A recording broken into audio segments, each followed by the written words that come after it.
Well, Tiger, it's a warm welcome to the Amigo Dubai Desert Classic. I know this tournament's very close to your heart, and I'm sure you're very keen to join in the 25th anniversary celebrations this year.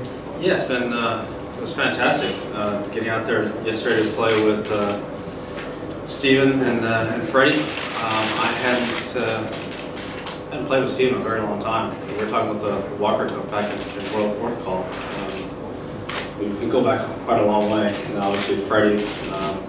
One of my best friends, so it was quite a day to have all the past champions and out there playing and competing and having a great time and having a blast. And from what I hear, each group had a lot of needling going on, so that's good stuff. Are you happy with how you struck the ball yesterday? How was your game? No, it was all right yesterday. I hit a lot better today, which was nice. But I even put a lot better too, so that was the whole idea. I made a few changes a little bit last night, and felt pretty good at what I was doing out there today. You've obviously got a great record in the tournament. Have you got any particular memories that stand out for you? Well, I made a putt on 18 one time.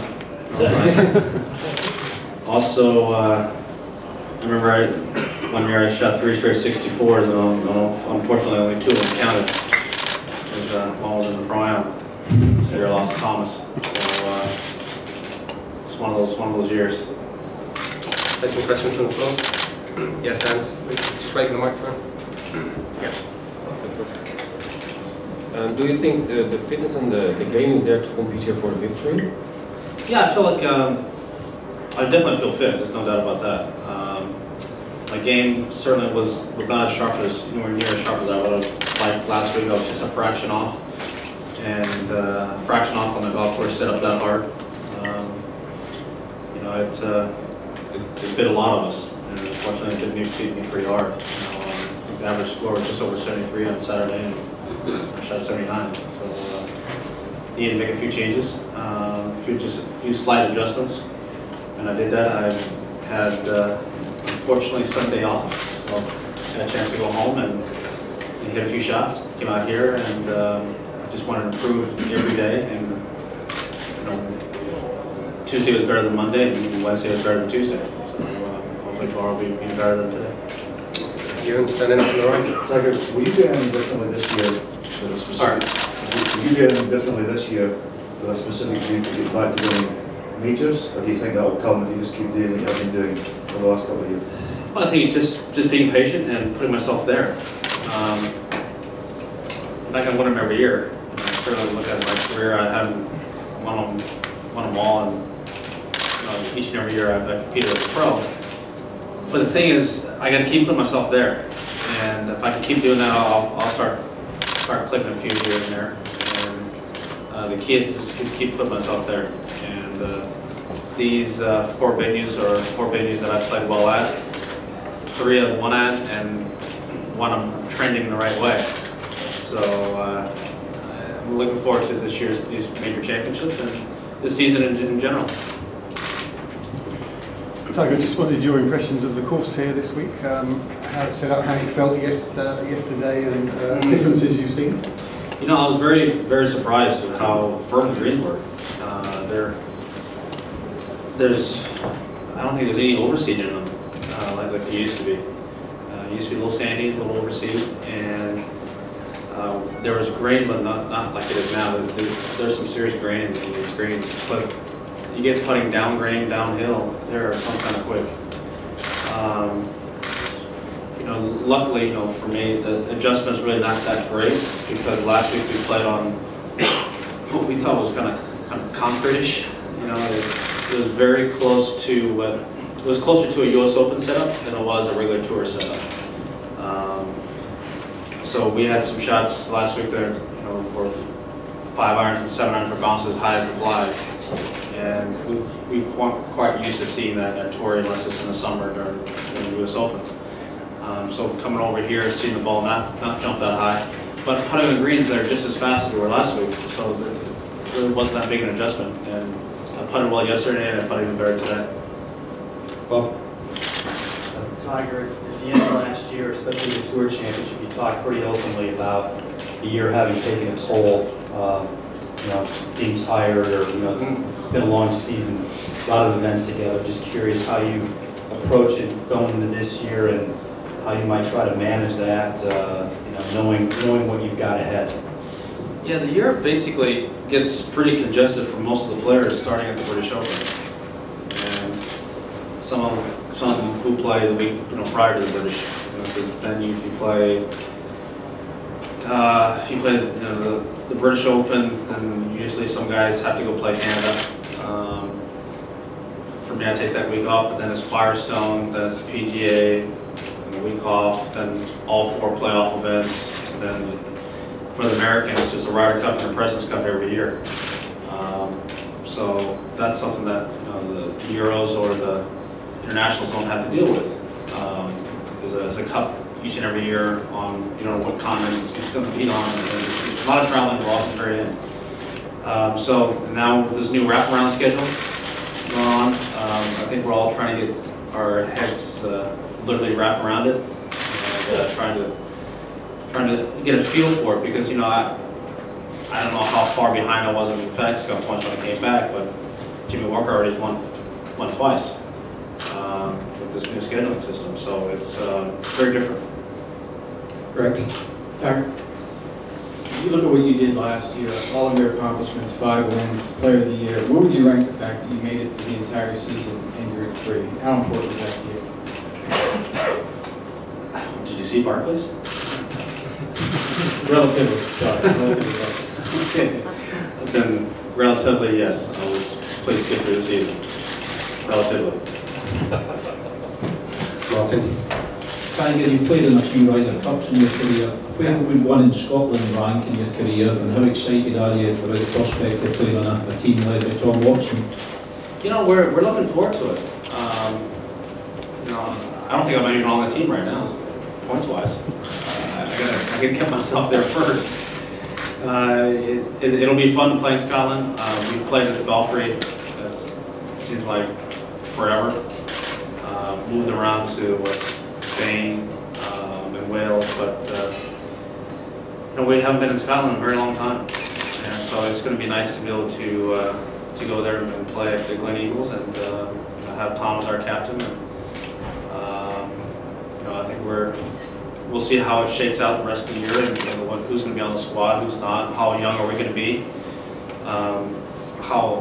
what kind of mix are we going to have? Because last year at the President's Cup, we had a great mix of older guys, middle-aged guys, and some new blood. And Jordan being only 20 at the time, or was he 19 at the time? I don't know if it had his birthday, but he was still so young. We've had a great mix there, and we'll see what this year holds. After recent results, is it important for the event that America win this one? It's always important that we win. For us, anyways. From left. Tiger? Yes. You've obviously played in the UAE quite a bit. This being the 25th anniversary of just this tournament, what are some of your favorite places to play, and some of the memories that you've had over the years? Yeah, I played here in Abu Dhabi. I played only a few courses here. I think we're down near the airport where they played this tournament down here. I don't know who won that year, but other than Super High Rough, there was. I didn't play that year, but I played down there and played Monty's course, and obviously up in Abu Dhabi. But I've always enjoyed coming over here. Fantastic to see the growth from when it first started. We were talking about the 8th tee. It used to be a pretty simple little tee shot. You had the building would look like it had 2 kind of dumplings on top of it, and all you do is hit it based on wind. You go the right one or you go the left one, and now you have a huge skyline there, and that was that in the Hard Rock Cafe. Those are the only 3 buildings that existed out here, and to see it from that to where it is now, and basically have 3 separate skylines is just phenomenal. And such a short period of time. It felt like when we first got here, we were in the infancy stages of the development of New York City. Just seeing it turn in from something flat to what it is now. Thanks, Steve. Yeah, I just want to ask you kind of of local interest question. You've kind of split time over the last few years between here and the Abu Dhabi event. We're wondering how you see that transpiring going forward, whether it's probably one or the other, would ever be both, or your future plans in that regard, if any. Well, I like playing both events. I've enjoyed it. I've played well at both events. On top of that, I also like playing Torrey Pines too. That course has been kind of good to me over the years. So, you know, people don't realize it does base on scheduling, and sometimes it's conflicted, and that's some of the reasons why that I didn't play this event for a number of years is because it was the week of Torrey Pines. Joy. Tiger, over the years, you have done a lot of crazy stunt during tournaments, hitting balls from the Great Wall of China and things like that. But one thing that you did, which was plastered all over the world media, was back in 2002 when you hit it from the top of Burj Al Arab.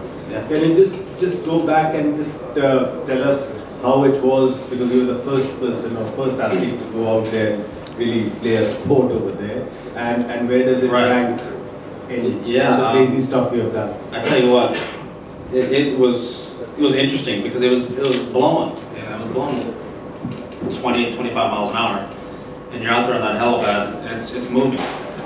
So it's moving all over the place, and then the helicopter surrounding me, and it's supposed to hit shots. Well, typical me, I get a little ADD going, and I start trying to rise this ball up into the camera guy who's sitting out at the edge of the helicopter, and I started rising a few balls up pretty close to him and made him flinch a couple times, which was fun for me. But honestly, it was really hard, if not impossible, to hit the ball solid. I may have hit maybe one ball solid because the helipad was moving so much. It was like you're trying to hit a ball on a boat. It was very interesting.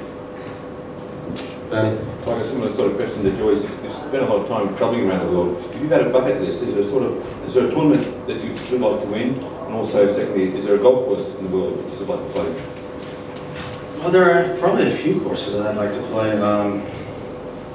One being Pine Valley. I've never played Pine Valley. The thing is, I hate playing golf on my vacation days. I'd much rather be home with my kids and be doing that than where I'm on golf vacations. And then when I do have time, it's usually prepping for tournaments. So for me to go out to play some of these great venues around the world, it would be great and all, but just not right now. Maybe when my kids get older and they're traveling with me and we go to these different places and they want to play or they want to go see things and start doing more things like that, then I will do it. But now is not the time. What about a tournament you still want to get on the CV? One tournament you haven't won yet? Great question. Riviera. I won a junior event there. Does that count? Just a minute. Can I try the third question? Seahawks or Broncos on the weekend, and why? I like the Broncos. I'm good friends with Peyton. Peyton's one of my good buddies, and to see, let's be honest. He got scrutinized pretty hard when he left Indy, that he would never be the same after his neck surgery. And you're right, he's not the same. He's better, and that's cool to see. It's cool to see the hard work that he put in and to shut everybody up. One last question, Kevin. Tiger, much was made from our American brothers about the round on Saturday, 79. A lot of analysis afterwards, which often happens when you shoot a high score. But I wonder, is it easy for you to leave behind if it's not for our colleagues in America? Can you just shut it away and forget it? It's nothing. Yeah, I'm here. No concerns at all about how that 79 arrived and whether any issues going forward? No. As I said, I practice Monday. I'm better on Tuesday than I was Monday, and better on Wednesday than I was on Tuesday. And hopefully tomorrow that trend continues. Well, we'll find out tomorrow. Thanks a lot, Tiger, and Yeah, have thank a you. great week. Thanks, guys. Very American way of phrasing it, though.